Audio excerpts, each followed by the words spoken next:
27페이지 창세기 21장 14절부터 18절까지 말씀 봅니다. 찾으셨으면 아멘.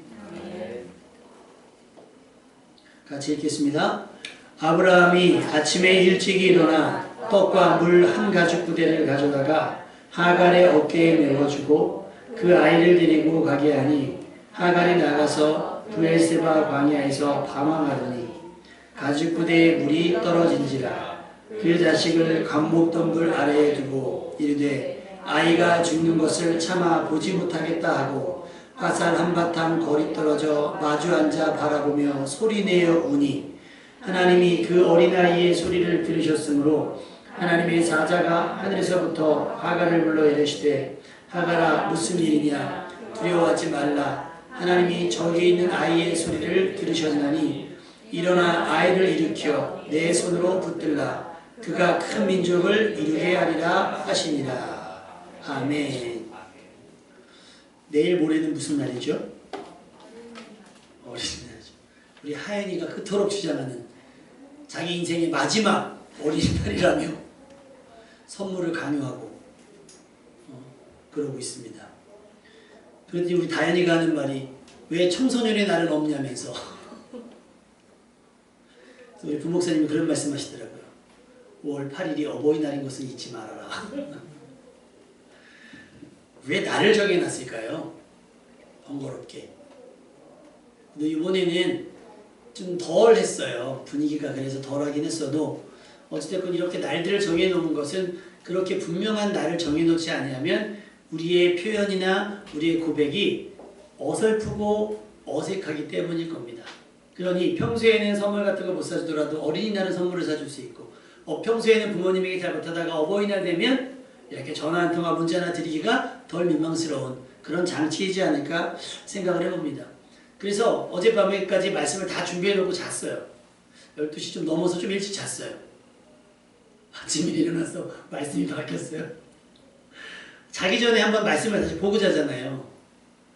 근데 자꾸 잠이 안 와서 몇 가지를 메모를 하고 잤어요. 그 말씀 위에다 메모를 하고 잤는데 아침에 일어나서 다시 이제 정리를 하는데 이게 메모가 너무 눈에 띄어서 본문이 바뀌고 말씀이 바뀌었습니다. 그래서 여러분 그랬다고요. 하나님께서 여러분에게 주시고자 하는 메시지가 있기 때문이라고 믿고 자녀의 불행을 막아야 한다라고 하는 주제 자녀의 불행을 막으려면 어떻게 해야 되는가라고 하는 숙제에 대해서 말씀을 전하려고 합니다. 아까 우리 찬양했잖아요. 너는 하나님의 사람. 어쩌면 부모님 뱃속에 어머니의 뱃속에 임신되기 전부터도 하나님의 사람 될 수는 없잖아요. 임신이 되어지고 하나님께서 지명해서 부모가 되라 자식이 되라 하시면서 부모와 자녀로서의 맺어진 인연을 통해서 내가 자라는 거예요. 거기서 보호를 받고 양육을 받고 또 교육을 받고 또 보고 배우면서 자라게 되는 거예요. 여러분의 인생은 처음부터 끝까지 하나님의 사람으로 사시다가 하나님의 사람으로 마무리될 수 있기를 주님의 이름으로 축원합니다. 오늘 본문에 아브라함이 나와요. 아브라함은 알죠? 하갈 알아요? 하갈? 하갈. 저기 별 적어서 하는 하갈 말고 하갈. 아브라함의 아내 이름은 아십니까? 사라. 이게 몸종이에요. 하갈이. 사라의 몸종입니다. 그러니까 이것만 봐도 아브라함의 집안이 규모가 있다는 걸 알 수 있겠죠? 이스마엘은요. 아브라함과 하갈 사이에 출생한 아이. 그런데 분위기가 지금 좋아요? 나빠요? 분위기가 이상하죠. 아브라함이 물과 떡을 주고 하갈을 내보냈어요. 아이를 데리고 나갔는데 어디로 나가요? 광야로 나갔어요. 브엘세바 광야로 나갔는데 거기서 뭐 했다? 방황하더니 그랬어요. 성경에 보니까 오늘 본문에 보면. 그러니까 갈 바를 알지 못했는데 소위 말해 그냥 쫓겨난 케이스가 된 거예요. 왜 이렇게 됐을까를 우리가 생각을 해보자는 거죠. 왜 이 지경이 되었을까?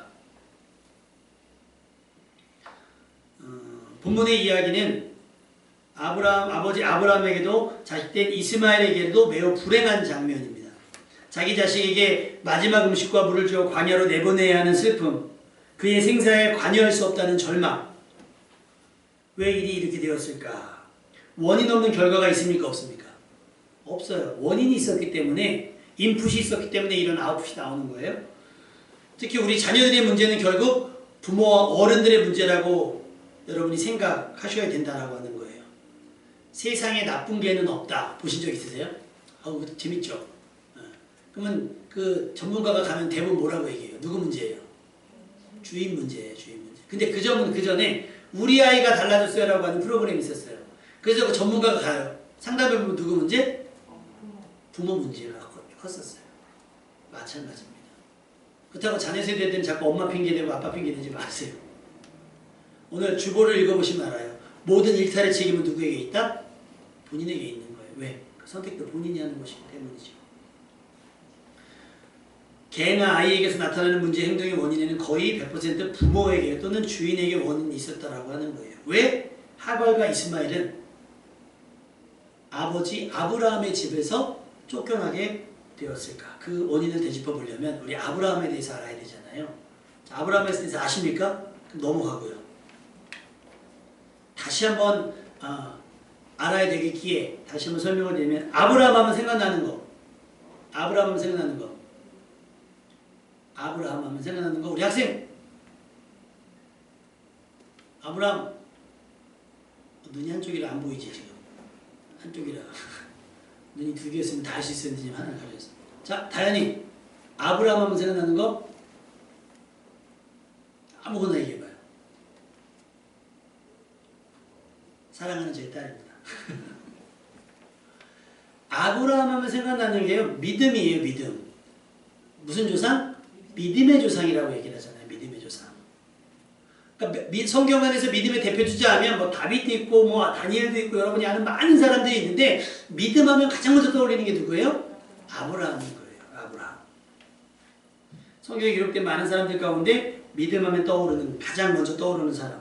하나님께서 노아의 홍수 심판과 바벨탑 사건 이후에 아브라함을 지명하셨어요. 그리고 아브라함을 지명하신 후에 하셨던 첫 번째 말씀이 뭐냐면 너는 내 아비 친척, 너는 본토 친척 아비 집을 떠나라 라고 하는 갑작스러운 명령이었습니다. 아브라함은 이 말씀에 지체하거나 계산하지 않고 창세기 12장 4절에 보니까 이에 아브라함이 여호와의 말씀을 따라갔고 라고 했어요. 이에 아브라함이, 이에라는 게 무슨 뜻이겠어요? 하나님 말씀하셨으니 뭐 한 거예요?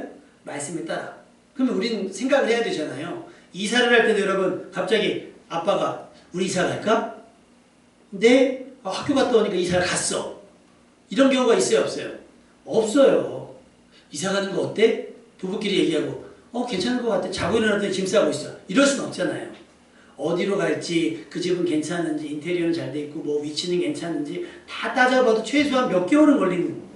근데 아브라함은 본토 친척 아비 집을 떠나는데 몇 날 며칠 걸린 흔적이 나와 있잖아요. 그냥 말씀하셨으니 뭐예요? 나는 간다는 거예요. 아브라함은 그렇게 하나님의 말씀을 따라갔습니다. 그래서 결론은 뭐냐? 믿음이라고 하는 건 뭐다? 말씀을 따라가는 것이다. 믿음은 말씀을 우선하는 삶이라는 거예요. 세상에 떠도는 많은 이야기들을 듣게 되지만 여러분 세상에 떠도는 많은 이야기가 얼마나 허무합니까? 죽었다고 99%가 죽었다고 살았어도 사람 역할 못한다고 그렇게 자신있게 당당하게 얘기를 했는데 나왔어요. 살았어요. 이건 뭐 죽었다 부활한 것도 아니고. 그러니까 세상 정보는 그래요. 뭐 정보에 소문이라는 게 더해지기 때문에 좀 감기 걸렸대. 돌아가면요 이 사람 내일 모레 죽는 사람 돼 있어요. 그러니까 세상의 정보는 그렇더라고요. 그러니까 세상의 정보보다 뭐를 더? 하나님의 말씀을 더 우선하며 중요시하며 더 신뢰하는 것이 믿음의 사람이라고 하는 거예요. 여러분 말씀을 가까이에서 실수와 오판을 줄여갈 수 있는 여러분의 인생 되시기를 주님의 이름으로 축원합니다. 그럼 아브라함은 믿음만 있느냐? 아니죠. 아브라함은 예배의 사람이었습니다. 하나님께서는 말씀을 의지해서 말씀으로 살아가는 아브라함에게 나타나셔가지고 여러 번 약속하셨어요. 창세기 12장 7절 여호와께서 아브라함에게 나타나 이르시되 내가 이 땅을 내 자손에게 주리라 하신지라. 그러자 아브라함이 자기에게 나타나신 여호와께 그가 그곳에서 제단을 쌓고 라고 표현되어 있어요. 그러니까 아브라함의 습관 중에 하나는 뭐냐면 하나님이 말씀하시면 그 말씀하신 자리에 뭐를 쌓아요? 제단을 쌓아요. 다시 말하면 예배를 드렸다라고 하는 거예요. 이번 코로나 기간 동안이 한국교회를 많이 흔들었어요. 근데 왜 흔들었을까요? 왜 흔들렸을까요? 준비가 안 돼 있었기 때문일 겁니다. 그럼 왜 하나님께서 굳이 교회를 흔들었을까요? 우리 청년들 키질 알아요? 키질? 키 알아요? 키? 샤이니의 키 말고 이렇게 생겨가지고 이렇게 해봤어요? 그거 언제 합니까? 할 때 쭉정이를 걸려 이렇게 하고 선풍기 같은 거 틀어놓고 이렇게 하면 알곡이 있는 거는 딱 가라앉아서 키 안으로 들어오고요. 바깥으로 떠밀리는 거예요. 촥촥 털면. 조개 잡아봤어요? 조개? 그러면 조개를 잡은 다음에 하는 게 뭐 있죠? 해감이라는 걸 해요. 그걸 왜 해요? 진을 안 먹으려면 해야 돼요. 진을 안 먹으려면.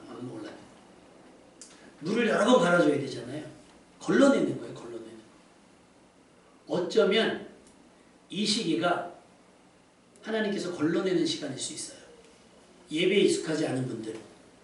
목회자가 인도해주지 않으면 말씀 기도조차 예배조차 드릴 수 없다고 한다면 그거는 우리가 생각을 한번 해봐야 되는 부분인 거죠. 좋았죠. 지난주에 고백했잖아. 좋았다고. 그죠? 청년들 좋았대요. 교회 나오지 말라고 그러니까 아주 좋아가지고 그냥. 근데 엄마가 나오면서 꼭 그랬다면서요. 꼭 밴드 들어와? 들어는 왔어요. 제가 보니까. 들어는 왔는데 문제는 우리 다현이가 요즘 공부하는 거 보니까 아주 멀티예요. 멀티플렉스. 아주 그냥 학교에서 하는 거, 또 자기가 하는 거, 핸드폰까지 3개를 동시다발적으로 너 뭐 하는 거냐? 그러면 다 한대, 다. 근데 도대체 뭘 하는지 모르겠어요. 이것도 하고 저것도 하고 막. 예배도 그러지 않았을까? 발톱도 깎았다가 손톱도 깎았다가 매니큐어도 칠했다가 밥도 먹었다가 하지 않았을까라고 하는 합리적인 의심을 해보지만 만약에 그랬다면 지금부터 여러분이 훈련하셔야 돼요. 왜냐면 가을 겨울에 또 이거 시작할 때 모른다고 그래요. 그러면 아브라함은 얼마나 예배가 몸에 외워져 있으면 하나님이 말씀하신 그곳에서 제단을 쌓을까요? 싸울 줄 몰랐다면 쌓을 수 없어요. 근데 여러분 해봐야 습관이 되는 거잖아요. 해봐야 익숙합니다. 저라고 여기서 설교하고 찬양인도 하는 거 뭐 여러분이 쉬워 보이겠어요? 저야 할 줄 아는 게 이거밖에 없으니까. 여러분 여기서 뭐 예배인도 하고 그러세요. 떨려서 못할걸요? 덜덜덜 어떤 분들은 기도하시라고 그러면 이거 들고 나와서 이 소리가 들려요. 기도 소리 한 개도 안 들려요. 그래서 어떤 분은 나와서 대표 기도 시켰더니 너무 당황해가지고 계속 뭐라고요? 하나님 진짜, 하나님 진짜, 하나님 진짜, 하나님 진짜. 그러니까 목사님이 나와서 그러더라고요. 그럼 하나님이 가짜냐고. 하나님 진짜, 하나님 진짜. 그러니까 저는 그러잖아요. 만약에 대표 기도를 여러분 맡으시면 지금부터 준비해 놓으세요.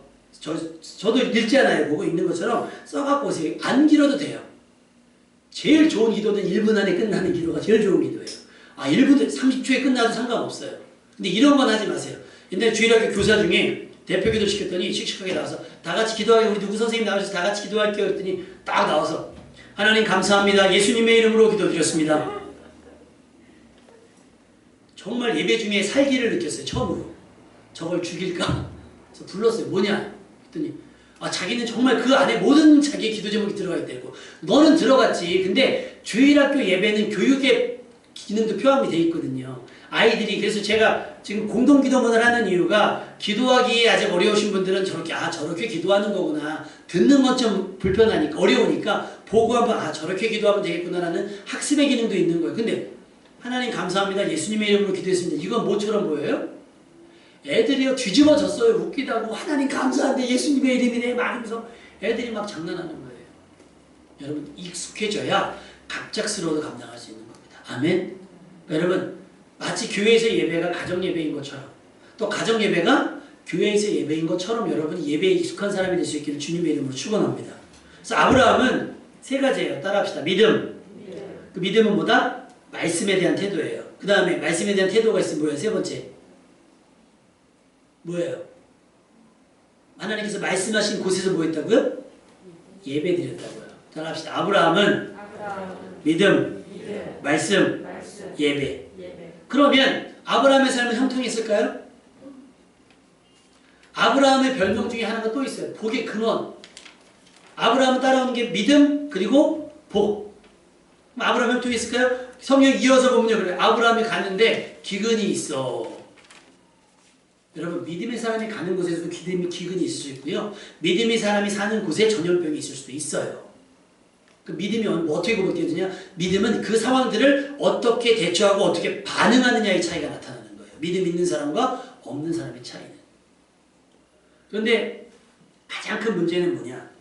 아브라함은 기근을 만났으나 결국엔 거부가 되었어요. 그럼에도 불구하고 아브라함에게 아쉬운 한 가지. 그게 뭐냐면 자식이었어요. 자녀가 없었습니다. 근데 아브라함은 이것을 내색하지 않았어요. 그런데 하나님은 자꾸 약속이라 하나님께서 말씀하시고 아브라함과 약속하심으로 인해서 자꾸 아브라함에게 안에 있는 그런 간절함을 자극하셨어요. 창세기 13장 14절에 보니까 보이는 땅을 내가 너와 내 자손에게 주리니 영원히 이르리라. 자손이 없는데 자꾸 자손에게 준다는 거예요. 자녀에 대한 하나님의 약속은 분명했지만 아브라함과 사라 사이에는 어떤 징조도 보이지 않았습니다. 조급한 건 아브라함이 아니었고 사라였습니다. 여자니까 사라였습니다. 사라는 자신이 임신하고 출산하지 못함을 미안하게 생각했는지 내린 결론이 뭐냐? 자신의 몸종이었던 하갈을 아브라함에게 쉽게 말하면 뭐는 거예요? 대리모처럼 나는 낳을 수 없으니 너가 내 남편의 아이를 낳아줘라 하면서 하갈을 아브라함에게 줍니다. 줬다라고 하는 표현이 좀 그렇지만 사라에게는 그렇게 어려웠던 임신이 하갈에게는 너무 쉽고 간단했어요. 아브라함과 동침을 하니 임신을 했습니다. 근데 여러분 임신을 하니까요 기세가 등등해졌어요. 바뀐 게 있어요 없어요? 사실은 아무것도 위치가 바뀐 것도 없어요. 하갈은 여전히 몸종이고요. 주인은 누구예요? 사라예요. 그런데 임신했다라고 하는 여바나 사라는 가만히 있는데 하갈의 생각이 바뀐 거예요. 그래서 성경에 보면 뭐라고 이렇게 했냐면 사라, 주인 사라를 멸시하였다는 거예요. 무시하는 거예요. 주인님, 저 배가 불러서 못 하겠어요 하면서 왜 드라마에서 많이 보는 것처럼 영화에서 많이 봤던 것처럼 멸시하기 시작한 겁니다. 여러분 이건 바람직한 태도일까요? 아닐까요? 아니에요.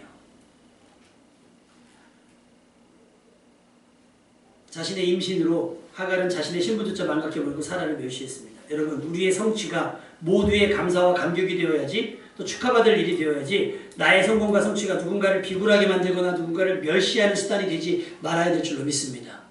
내가 됐고 저 사람은 안 됐으니까 그걸로 비아냥대거나 그것을 조롱하거나 늘 멸시하는 내가 대기업 다니고 저 사람 중소기업 다닌다고 나는 뭐 큰 집에 살고 저 사람 작은 집에 살고 나는 월급이 많고 저 사람 적고 그렇다고 해서 저 사람을 멸시해서는 절대로 안 됩니다.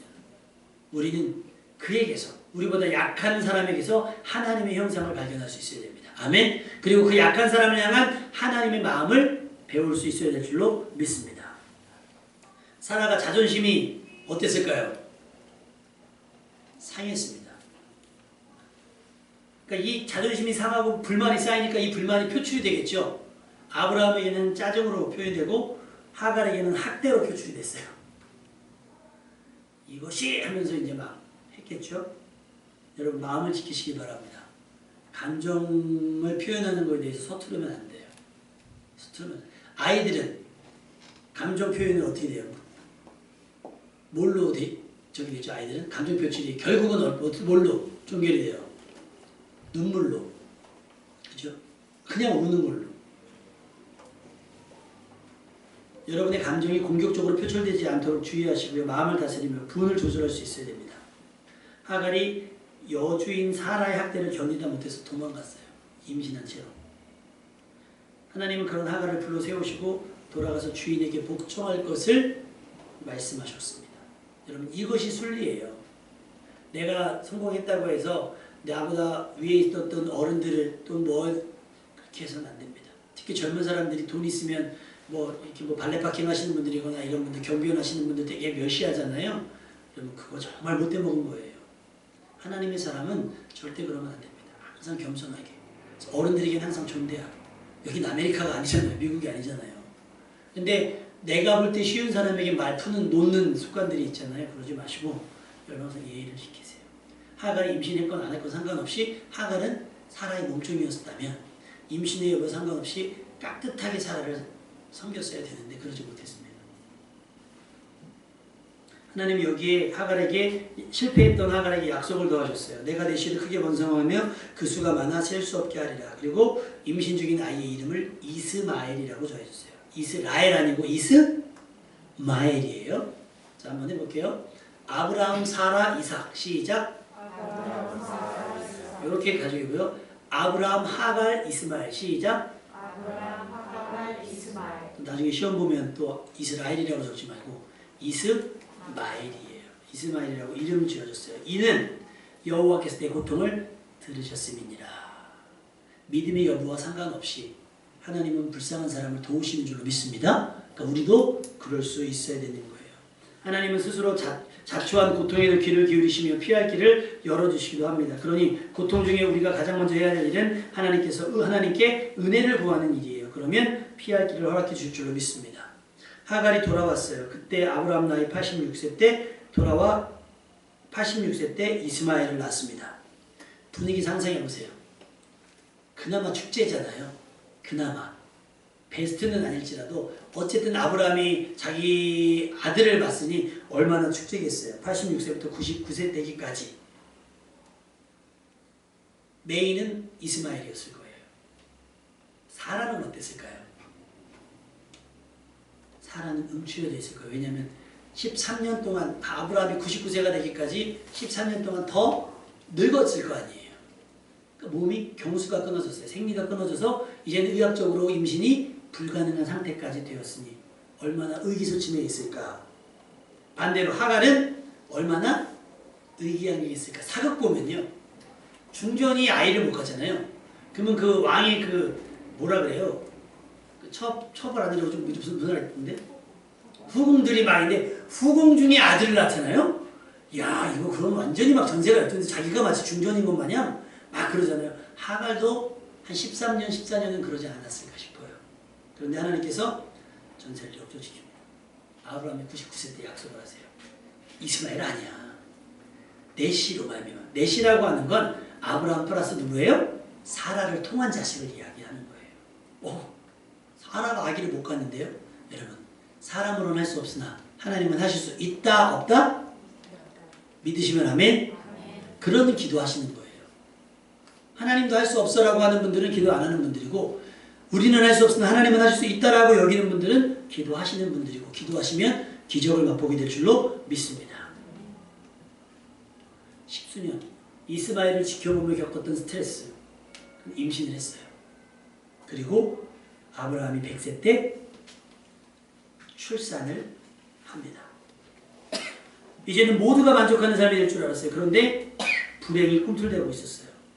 사소한 일이었어요. 어쩌면 아이들 사이에서는 충분히 일어날 수 있는 일들이기도 해요. 뭐냐면 이삭이 태어나고 젖을 때쯤 아브라함이 잔치를, 그러니까 돌잔치 비슷하게 잔치를 준비하고 있는데 사라가 가만히 보니까 이스마엘이 한 13년 차이 나거든요. 10수년 차이 나니까 아기가 있으니까 아기들은 그냥 저기잖아요.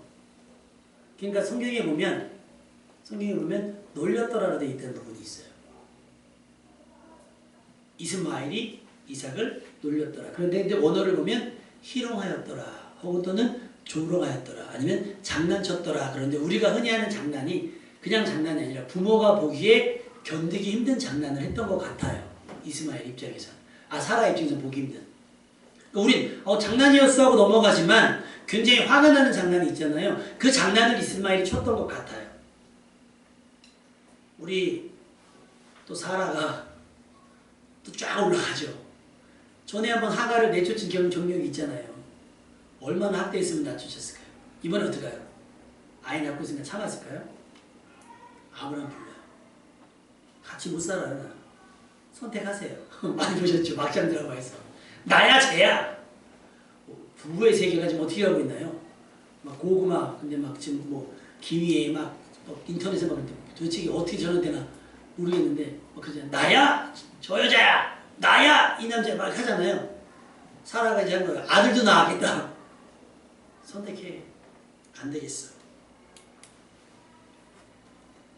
아마도 어쩌면 자신이 하갈에게 당했던 멸시, 그 다음에 10수년 동안의 하갈의 행복 때문에 받았던 스트레스가 쌓여 있었던 것 같아요. 누구 때문이에요? 그 스트레스가. 다 하갈과 이스마엘 때문이라고 생각을 했던 것 같아요. 그래서 내쫓을 것을 하갈과 그 아들 내쫓아라 라고 아브라함에게 이야기합니다. 아브라함은 그래도 이스마엘은 자기 자식인데 스트레스 받지 않는데 하나님께서 그렇게 해라. 사라 말 들어줘라. 그래서 오늘 본문의 말씀이 나오는 거예요. 아브라함이 떡과 물을 준비해서 태워서 대책도 없잖아요. 근데 일단 사라의 마음이 그러하니 내보내게 된 겁니다. 여기서 우리가 깨달아야 될 게 뭐냐면 가정교육의 중요성인 거예요. 하갈이 예전에 한번 쫓아나서 죽을 뻔한 적이 있잖아요. 그러면 주제를 넘지 말아야 된다고 하는 교훈을 얻었어야 돼요. 사실은. 그러니 이스마엘이 아브라함의 아들이기도 하지만 자신의 위치가 사실은 본처는 아니었잖아요. 그렇다고 한다면 그것을 이스마엘에게 교육을 해서 쓸 수 있어야 돼요. 사실 내가 엄마가 옛날에 이런저런 일이 있어서 사실은 도망간 적이 있다. 주인님의 마음을 상하게 하지 말아라. 라든지 그런 교육을 충분히 저는 할 수 있다라고 봐요.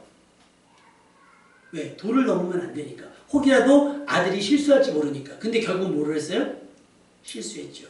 그리고 사라의 성격이 장난이 아니라는 걸 경험했잖아요. 그러면 그런 사소한 것 하나 때문에 무슨 일이 벌어질지를 뻔히 아는데 안타깝게도 하갈은 이스마엘을 단속하지 못했다라고 하는 거예요. 여러분 어떻습니까? 여러분의 자녀를 잘 단속하시는 입장입니까? 뉴스 보세요. 청소년들 범죄가 장난 아니죠. 왜 이렇게 차를 훔쳐 타고 다니는 아이들이 많고요. 편의점을 문 닫게 하고 식당을 문 닫게 하는 학생들이 많은지 몰라요. 그런데잖아요. 저 여기서 좀 전에 술 마셨는데 5만 원 주실래요? 왜요? 다 돈을 내야지. 저희 학생이거든요. 학생증을 보여준대요. 신고하시려면 하시던가요? 자기네들은 촉법소년이라 법의 심판을 받지 않아요. 근데 가게는 어떻게 돼요? 문을 닫아야 되는 상황이 되는 거죠. 아이들이 영악해졌습니다. 어디서 배웠을까요? 누구에게서 배웠을까요? 부모와 생활하면서 몸에 밴 습관인 거예요. 제 습관 중에 하나가 자꾸 투덜대요. 운전하다가 막 양보 안 하고 막 끼어들고 그러면 막 어떤 차는 막 역주행을 하는 거예요. 주차하고 있는데. 왜 마트 같은 데 가면 차를 이렇게 돌아서 삥 돌아가서 들어오게 하잖아요. 돌아가고 저기 자리가 있어 이렇게 가고 있는데 이렇게 와가지고 차를 대. 나도 모르게 저 차 뭐지? 요즘에는 사중창이 됩니다. 저와 아내와 다현이와 하연이가 같이 누가 차가 오면 저 차 뭐지? 제가 깜짝깜짝 놀랄 때가 있어요. 나의 말이 아이들의 언어가 되고요. 나의 생각이 아이들의 생각이 되고요. 나의 행동이 아이들의 행동이 돼요. 내가 그냥 바빠서 그래 알았어 너 알았어 하고 넘어갔던 일들에게 아이들의 행동의 범위가 점점 넓어지는 거예요. 뭐와 가까워지겠어요? 범죄와 가까워지는 거예요. 범죄와. 그것을 제한하지 않았더니 그래서 엄격하게 하지 않았더니 여러분 가르칠 것은 제대로 가르쳐야 되는 줄로 믿습니다. 그래야 아이들이 사고를 치지 않아요. 잠언 22장 6절에 보면 마땅히 행할 길을 아이에게 가르치라. 그리하면 늙어도 그것을 떠나지 아니하리라. 하갈이 아브라함이 이야기하기 좀 그렇잖아요. 그러니까 하갈이 스스로 그렇다고 사라가 이스마엘을 그렇게 가르칠 수는 없고 누구가? 하갈이 그렇게 가르쳤다라고 한다면 이스마엘이 조금 더 조심하지 않았을까요? 조금은 예의 있고 조금은 아주 어린 동생을 챙길 수 있는 멋진 형아가 될 수 있지 않았을까요? 그런데 교육이 되어 있지 않았다라고 하는 거예요.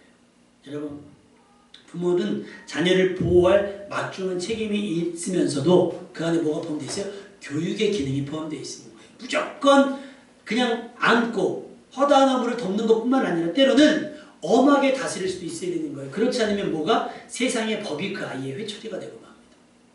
강원도 원주법원에 어떤 무슨 판사가 있어요. 냉정하기로 소문난. 거기 청소년 범죄자들 재판하는 데 있잖아요. 부모님들 다 무릎 꿇고 대성통곡합니다. 몰랐습니다. 먹고 사는 일이 바빠서 몰랐습니다. 몰라요? 애가 오토바이 훔치고 다니는 걸 모를 수 있냐고 부모가. 막 야단칩니다. 조금만 어떻게 안 되겠습니까? 안 돼요. 나는 그럴 생각이 없어. 단호하게 심판합니다.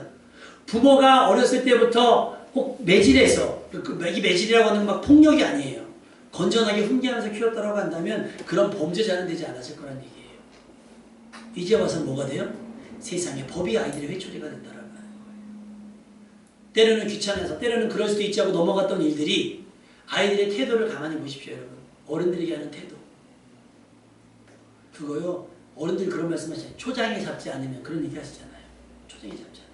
그래서 잠언 22장 15절에 이렇게 돼 있어요. 아이들의 마음에는 미련한 것이 얽혀 있으나 징계하는 채찍이 이를 멀리 쫓아내리라. 붙여 있다는 거에 미련한 것들이 넘어지게 하는 것들이 그러니까 이걸 어떻게 해요? 두들겨 패서라도 떼어놓으라는 거예요. 그래야 죄와 멀어질 수 있다라고 하는 거예요. 이스마엘도 실수였겠지요. 그래도 되는 줄 알았겠죠. 왜 그래도 되는 줄 알고 그 범위를 확장시켜 놨을까요? 엄마가 오냐 했기 때문일 거예요. 그렇다고 눈치 보면서 잘하라고 가르치진 않았을 겁니다. 아브라함이 그런 인생은 아니었으니까. 사라도 그렇게 막장은 아니었을 거예요. 그러나 다 허용됐다 할지라도 스스로 제한해야 되는 것들이 있잖아요. 저희 집에 가면 핑크색 봉투가 있습니다. 아이들 간식 봉투가 있어요. 모르겠어요. 아이들이 몰래 빼가는지는 모르는데 거의 대부분 거기서 돈을 뺄 때는 저한테 전화를 합니다. 아빠 먹고 싶은데 편의점 가고 싶은데 거기서 얼마 꺼내가도 돼요. 근데 왜 이게 이렇게 됐는지 왜냐면 얘네가 초등학교 때 자기 저금통을 들고 나서 병아리 산다고. 저금통을 다 들고 나간 거예요. 병아리 산다고. 느낌이 이상한 거예요. 집에 있는데 집에 들어왔는데 애들이 없고 그래서 막 봤더니 교문 앞에 병아리 장사가 있는데 얘네들이 벌써 병아리 살라고 이렇게 저한테 되게 혼나고요. 쫓겨났어요. 둘이 벤치에 앉아가지고 앉아있다 둘이 얘는 좀 컸으니까 무서운 거예요. 아빠가 막 화를 내니까. 근데 하윤이는 무섭다기보다는 이 상황이 불편한 거예요. 돈은 있고 하필이면 슈퍼 아빠인지니까 언니한테 물었겠죠. 뭐 사 먹으면 안 돼. 애기 때였으니까 어렸을 때였으니까 유치원 때. 책가방이 현관 밖으로 나간 적이 한 번, 두 번이 아니에요. 우리 하윤이가 지금도 얘기해요. 난 아빠한테 여기 머리를 2대 맞은 적이 있다고. 지금도 얘기합니다. 2대 아니라 여러분 필요하면 20대도 때릴 수 있어야 돼요. 그래야 나가서 안 맞습니다. 그래야 이거 오늘 본문에처럼 광야로 물 한 통, 떡 한 주머니 가지고 내쫓기는 일을 당하지 않아요. 근데 요즘에 직장에다가 혹시 집사님 우리 저기 예지청님 회사에 전화하신 적 있으세요? 없죠. 요즘에 그런데요. 출근했는데 직장에 나오고 안 맞아. 집에 와서 엄마 직장에 뭐 안 맞아. 엄마가 전에 부장님 우리 딸이 안 맞는다네요. 엄마가 사직서를 써준대요. 대신. 사직서를 포스트잇에 써가지고 퇴근할 때 과장님 책상에 붙여놓고 나온대. 이거 어디서 배운 거예요 이거를. 엄마가 오직 해줬으면. 그래서 우리 집사님이 아침에 그러더라고요. 우리 그 누가 학교를 입학을 해야 되는데 지금 입학을 못했잖아요. 그러니까 엄마 숙제라는 거예요. 그걸 왜 엄마가 숙제를 하고 있어요? 왜? 내비둬봐요 한번. 하나님께서 가르쳐 주시기를. 그래서 선생님 욕을 제가 같이 해줬어요. 막 숙제를 막 많이 내준다고. 그래야 되는 줄 아니까. 고등학교 때 집사님 숙제 안 도와주셨나요? 잘 키우셨어요. 아주 훌륭해요. 막내도? 엄마가 안 도와줬어? 속으로 엄마 욕 안 했어? 잘 컸어요. 근데 왜 자처한다 그러지? 왜 마지막에서 속을 긁지? 여태까지 잘 커놓고? 끝까지 잘 커야지. 64 경기 봤어요? 100m 경기에서 99m 선으로 갔다가 마지막 1m에서 선 넘어가면 실격이에요. 그래서 오늘 본문이 말씀하는 거예요. 오늘 본문이. 미련한 것이 붙어있으니 채찍으로 때려서라도 그걸 떼어내야 죄와 멀어질 수 있는 겁니다. 하갈은 안타깝게도 자신의 실수를 자녀에게 대물림하고 말았습니다. 어쩌면 자신의 실수에서 배우지 않았기 때문일지도 몰라요. 부모된 우리, 어른된 우리, 어쩔 수 없이 교사는 아니지만 교사처럼 아이들에게서 뭔가 영향력을 끼치는 여러분들의 말, 표정, 행동 하나하나가 얼마나 중요한지 모릅니다.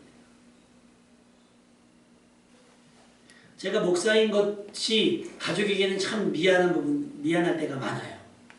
목사여서 재정적으로도 그렇지만 상황적으로. 그런데 감사한 건 뭐가 있냐면 우리 애들은 단 한 번도 교회를 안 가야 되는 이유가 없어요. 무조건 주일날은 교회를 가야 되는 거예요. 이제는 몸에 밴 거죠. 몸에 밴 거예요.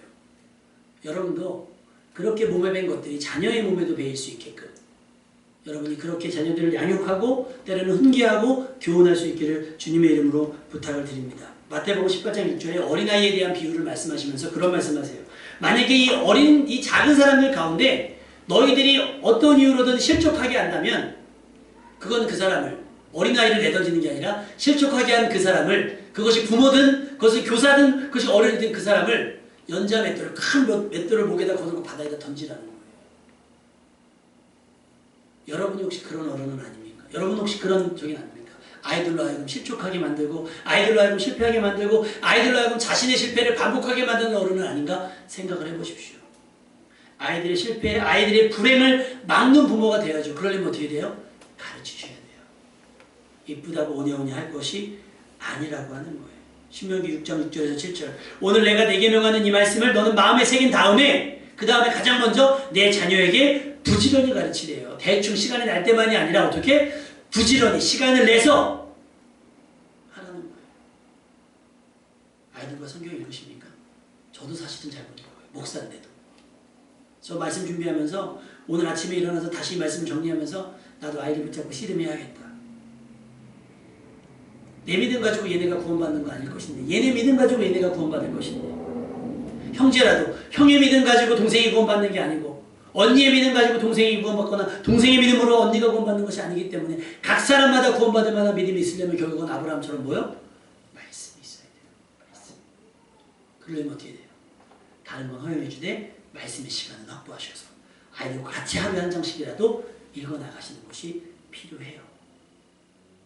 아이들에게 기도와 예배의 유전자를 믿음의 유산을 물려줄 수 있기를 주님의 이름으로 축원합니다. 자녀들로 주의 유혹을 이겨낼 수 있게 하십시오. 일일이 쫓아다니면서 이건 돼, 이건 안 돼 할 수 있어요? 안 되죠. 안 돼요. 아이들로 하여금 스스로가 이거는 안 되는구나, 이건 되는구나 라는 선택을, 결정을 신속하게 할 수 있도록 그것이 몸에 밴 경건한 사람으로 키워내줘야 되지 않겠습니까? 과다한 선물 하나 주는 것보다는 믿음의 유산을, 기도의 유산을 물려줄 수 있기를 부탁을 드립니다. 경험하지 않으면 깨달을 수 없잖아요. 아이들의 인생이 망쳐지지 않도록 진작에 가르치는 부모와 또 연대 책임으로 교회가 또 학교가 어른된 우리들이 협력해서 한 영혼이 실족되지 않기 위해서 우리가 함께 힘쓰고 애쓰면서 그것도 그래요 목사님 알겠습니다. 그래서 다음 주부터 회초리 갖고 오셔가지고 회초리 바닥 내밀어 막 교회 와가지고 막 하시면 안 돼요. 요것만 들으시고 또 애들을 때리라면서요. 때리자고 한 얘기가 아니라 잘 가르쳐보자 라고 하는 거죠. 그 제일 가르치는 건 모범이에요. 여러분이 모범을 보이신 걸 말미암아 아이들이 잘 보고 잘 꺼낼 수 있고, 지금 애들이 중학교 아이들 지금 우리 진이 다현이 뿐만 아니라 나영이 정민이도 다음 주부터는 정상적으로 교회 출석하기로 했고요. 주일학교 아이들은 개학이 돼야 될 것 같아요. 그때까지 우리가 교회를 건전하고 건강하게 잘 지켜냈다가 아이들 오면 열렬히 환영해 주시되 아직은 허락 안 됐으니까 스키치분 하지 마시고 그래서 저도 습관이 돼가지고 애들 오면 안아주고 막 이래가지고 오늘도 벌써 그 누구난 일을 그냥 몇 번을 하고 쓰다듬었나 몰라요. 이게 집사님이 불편하시면 말씀하세요. 아이들에게 가르치고 아까도 막 언니들 게임하고 있어서 교회 왔는데 게임하고 있으면 되냐면서 제가 아주 호되게 야단을 치려다 말았어요. 그래서 인터넷을 지금 끊어버릴까 막 지금 막 핸드폰을 끊어버릴까. 그게 학대는 아니잖아요. 그죠? 바로 키우고자 하는 부모의 의지니까 혹시 어느 날 핸드폰이 끊어지고 인터넷이 끊어지더라도 엄마 교회 못 다니게 해서 왜 목사님이 인터넷을 끊어버렸어. 이런 변명 핑계 대지 말고 내가 게임을 너무 많이 했더니 목사님이 인터넷을 줄이셨어 라고 지혜롭게 말할 수 있는 여러분 될 수 있기를 부탁을 드리고요. 그렇게 우리는 아이들이 불행을 피해가고 행복하게 또 건전하게 경건하게 이 마지막 때를 잘 살아낼 수 있는 아이로 성장할 수 있도록 돕는 가장 훌륭한 후원자들이 될 수 있기를 주님의 이름으로 축원합니다.